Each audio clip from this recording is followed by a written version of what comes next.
Roads? It's the Ernest Hancock Show. Where we're going, there aren't any roads.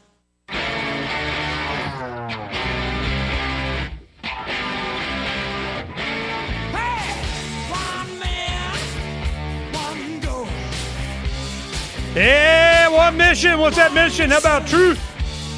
No, maybe a little justice and what used to be the American way, whatever the heck that was. You know, that's one thing. You know, Addison, you're a good guy to ask this question.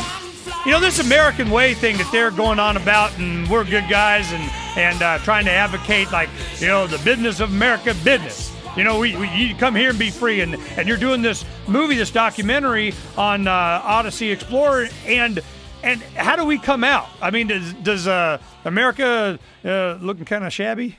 Well, the way I'm looking at it is right now they've been thwarted in their attempt to lay claim to the treasure, and the way I'm building it into the film is that if they fail, then that's kind of a metaphor for the way business is going. And one of the overriding themes that has arisen when we've interviewed a lot of like academics and economists and policy types as a way of trying to understand the environment that they're operating in. The overriding theme that has popped up is that if we don't get what's happening, then companies are just picking up and moving to China, to India, to Brazil, places where economies that are coming online in the global economy, and they're being more receptive to new paradigm-shifting ideas because they're looking at that as a chance for them to get ahead in ways that at least the government anyway is trying to clamp down and control things. And even in China, which we like to say, must we remind you that they're communists? They're much more receptive to capitalist enterprises at this current time than even the U.S. government is. Well, let's talk about that. I mean, you're the guy that would know some of this. If I'm dealing with, I'll give you an example. It's a long story. You know, we all have friends, and I'm sure you do way more than me, that got some money. I mean, here's my little jet, and I'm going around, and I don't claim anything. I just assume be an internationalist and not, I don't have any ruler that I claim as, I worship and kiss the ring. I'm just good. I'm not bothering anybody. I took my wealth, justly acquired, and I'm just living on this planet, and, don't bother me. I'm going to go snorkeling, okay?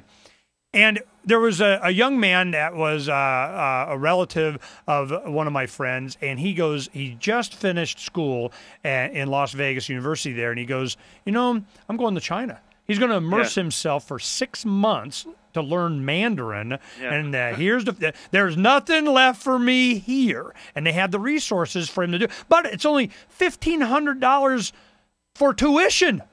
You go to university in China, I can't remember if it was Shanghai or Beijing or something. But, the thing is I'm going, we're done, man. So are people really going to communist China to be free? Is that really in their mindset? Well, that seems to be, we have that suspicion, and we even poke fun at it in our own publications. But it seems to be the case more and more. The people that we're interviewing for the film, the people that we talk to in our investment advisories, it seems to be less of a joke and more of a reality, even more so than our suspicion.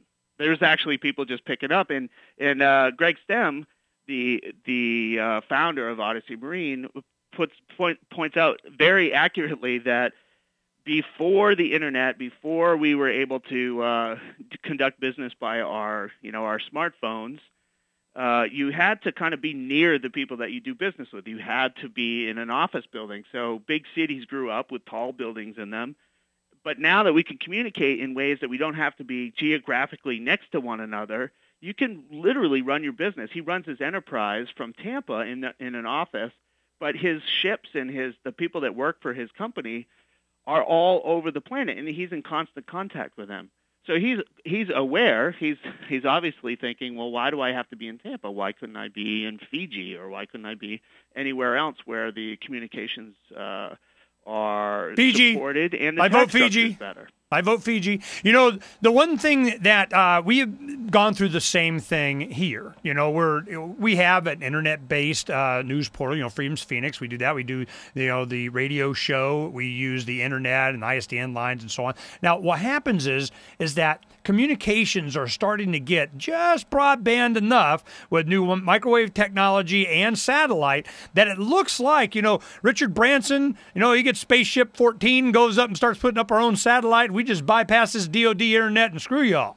So I'm wondering, is the communications as they are developing and getting off of these government grids, does that play into it, or are you keeping abreast of that?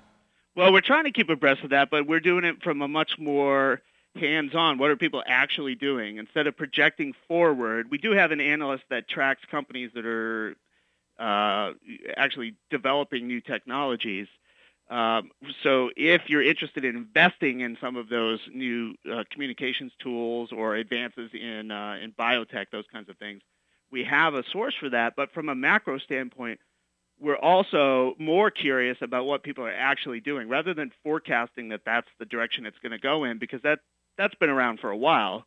We're trying to actually figure out if people are doing it or not, and it seems more and more that people are actually taking advantage of the tools. There's one thing, there's the promise of the tools, and then there's the actual application of them.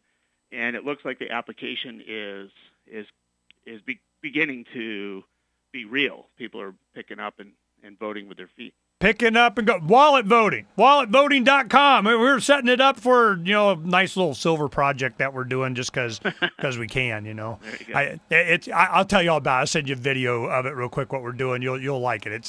I'm an activist, man. It's how much can I poke the bear? But, you poke the bear, you get what you get. So you got to be careful, Now, you get the claw every now and then. Well, that's, where is the biggest claw? And what bear needs to be poked the most? I mean, is it really something, this international globalist United whatever nation something thing, or is it just a U.S. government, or is it government in general? Is there some place you can go to be de-governmentized? Do we got to go to the bottom of the ocean or the edges of space? I mean, what do you feel? Think that if you want my opinion, I think the claw is whoever you run afoul of, because there are people. The people that run the government, they're people, and they have their own agendas. They have their own uses for whatever power they can amass. The description of a good bureaucrat is how many people he has under him and how many people he can command. He's not interested in introducing new products to the market or benefiting mankind. They're just interested in an ever-expanding sphere of influence. And that's where the claw comes from, when you have someone that has some level of influence and abuses it. And I think that that's ever more prevalent. And it looks like that the deal with this WikiLeaks thing is just another example of that.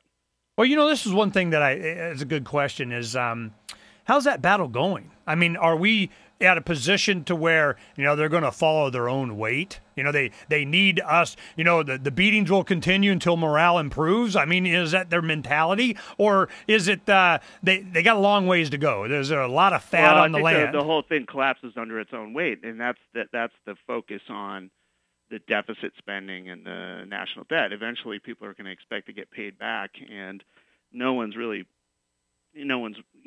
we've got this great benefit of having the world reserve currency, and people want to own our treasury debt. That's going away. And eventually that's going to go away, and there's going to be a big problem. And well, how long eventually? Overnight. What do you mean eventually? Because that's one thing I say. I go, look, it doesn't happen all at once, but it will happen overnight. And people are starting to understand what I mean. I've been saying that for years. I'm going, look, you can see all this stuff happen. It's not like a secret. But then all of a sudden you wake up one Monday morning and you're going, damn. So how far away are we from the Monday morning? I mean, we're definitely closer now than we were last week. I'm just wondering, how long you think we got? I think the price of gold is certainly an indication, and then over 1,400. Right, and QE2 was supposed to drop long-term rates, and that hasn't proved effective. So we're seeing indications that, the policy mix isn't doing what they're expecting at this point. And, if they can't pull the lever and push the button and make the economy or the way people buy debt or the way people spend their money on gold, if they can't influence that with their policy mix, then that's an indication that the market is reacting again.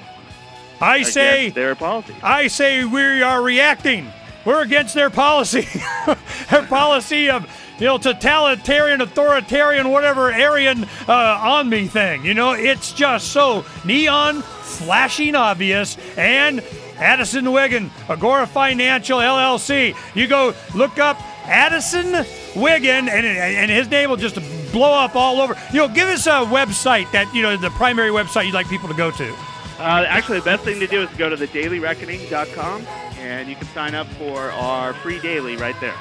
Daily Reckoning. You see a lot of Daily Reckoning on Freedom's Phoenix. They were always putting a lot of good stuff they got going on there.